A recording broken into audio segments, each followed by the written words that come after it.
So they have their own hinges, and when you close, but you install this into the corner. You only need one, and you can tighten or loosen it, and then voila. See, it's auto close. You can also adjust the tightness or the strength of the close. You can make it for heavier doors really strong, and for lighters a lot looser. So see, so now it's tighter. It can't really close. It takes more pressure. So you make it really loose for lighter doors. Voila!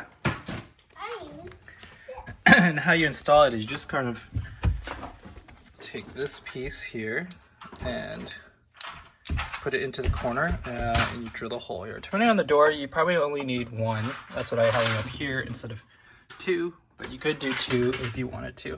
So I'm gonna install that one here, and you can just screws, and that's it. And then that's how you have, see, I made it too loose there. And that's how you have silent door close.